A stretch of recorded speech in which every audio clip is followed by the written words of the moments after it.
Le paiement électronique e-paiement a été officiellement lancé en Algérie fin 2016. Il s'agit cependant que d'une première phase et a été reboosté en 2022. Le but est de le généraliser en 2023 selon le Premier ministre Ayman Ben Abdelrahman. On reçoit l'expert en économie et DSSI pour en parler davantage. Bonsoir monsieur, merci d'accepter notre invitation. Merci pour l'invitation. Alors on vient de le dire, le e-paiement était officiellement lancé en Algérie, c'était en fin 2016. C'est vrai qu'il ne s'agit que d'une première phase, mais pourquoi ce retard, ce paiement n'est pas vraiment répandu ou ne marche pas en Algérie? Quelles sont ces contraintes qui freinent justement le e-paiement en Algérie?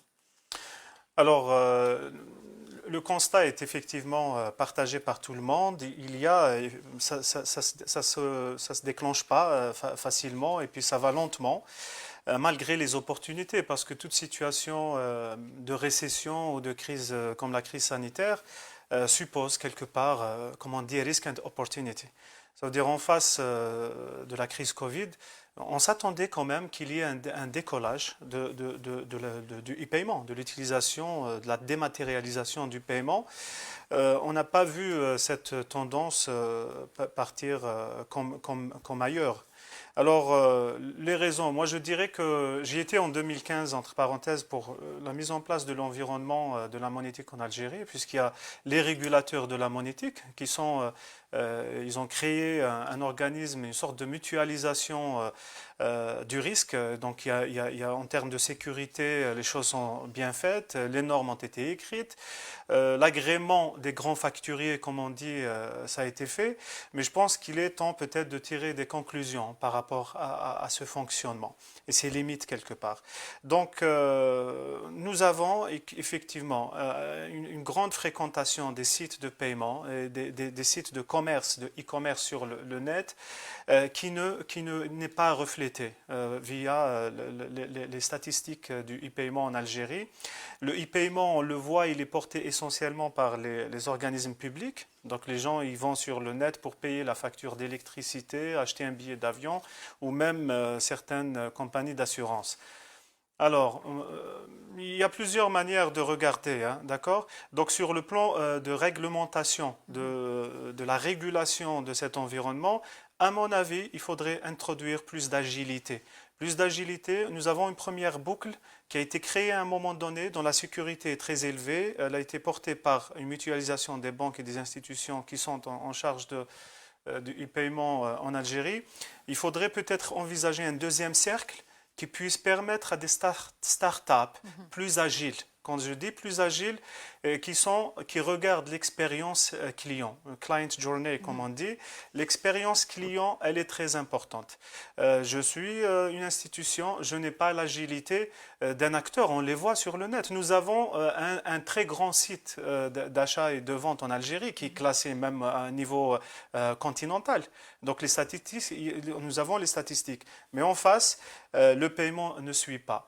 Il y a le facteur informel, bien évidemment, il y a des commerçants qui sont réticents, mais personnellement, je parle sur le plan de la conformité, je ne crois pas que tous les commerçants sont dans cette tendance de refus ou de rejet de solutions qui sont moins coûteuses, entre parenthèses. Hein. Quand on dématérialise, on gagne en temps, en sécurité, on ne va pas traîner avec nous des sacs d'argent. Et Monsieur Sessi, justement, selon vous, quelles sont les procédures qu'il faut mettre en application en avant pour y remédier justement à ce retard ou à la culture des citoyens qui privilégient encore le paiement direct? Alors, je parlais de l'expérience client. L'expérience client, si on regarde, il y a un problème peut-être de confiance, de réticence par rapport à l'expérience de paiement, de remboursement, de plusieurs facteurs, certainement. Pas que ça peut être aussi, il y a une petite tendance culturelle, c'est pas un problème. Comment rassurer les clients? Je parlais de la première boucle qui existe au niveau du GIE monétique. Il faudrait à mon avis envisager une deuxième boucle qui va introduire des acteurs plus proches de leur environnement, c'est les startups. Il y a eu des cahiers de charges qui sont sortis au niveau de la SATIM.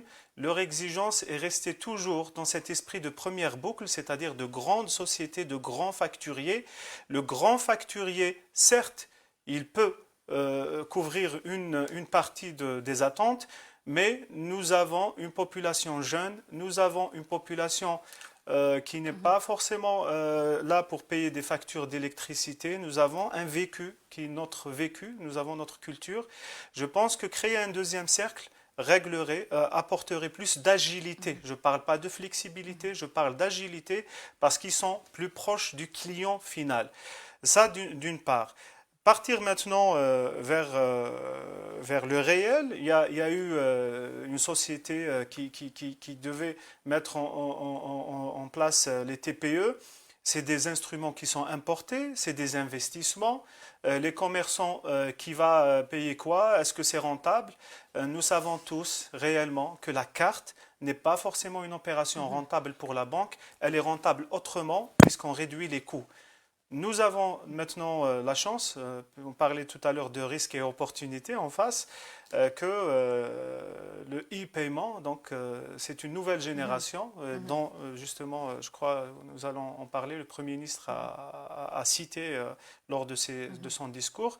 Nous parlons du e-paiement, ça veut dire que nous avons plus de cartes, donc nous parlons plus de TPE. Donc il y a une dématérialisation. Certes, je suis personnellement très satisfait d'entendre ça.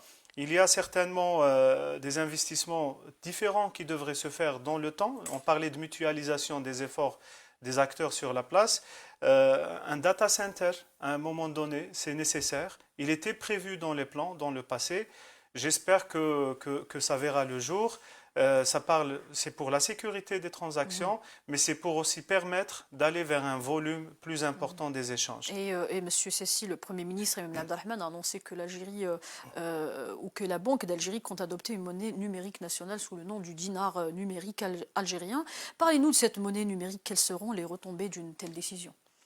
Alors justement, quand je parlais de cette dématérialisation totale, notre compréhension, c'est justement que le dinar sera dématérialisé, c'est-à-dire il sera sur les applications des portables que beaucoup d'Algériens connaissent déjà sur les transactions transfrontalières. Ça réduit certains types d'investissements. On parlait de la carte, on parlait du TPE.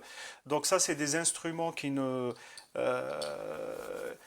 demandaient un certain investissement des acteurs sur le terrain.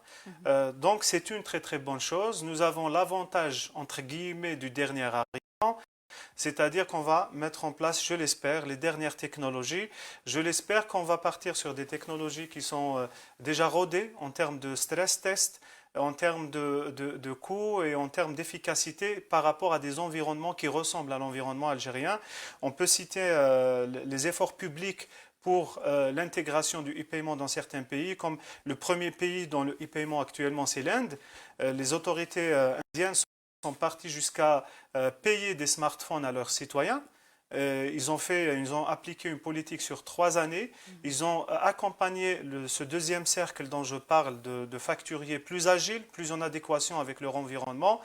Il y a certains investissements qui sont nécessaires. Je parlais du data center. Data center, à un moment donné, via une mutualisation des grands acteurs, il faut y aller vers cette nécessité qui, je pense, est prévue.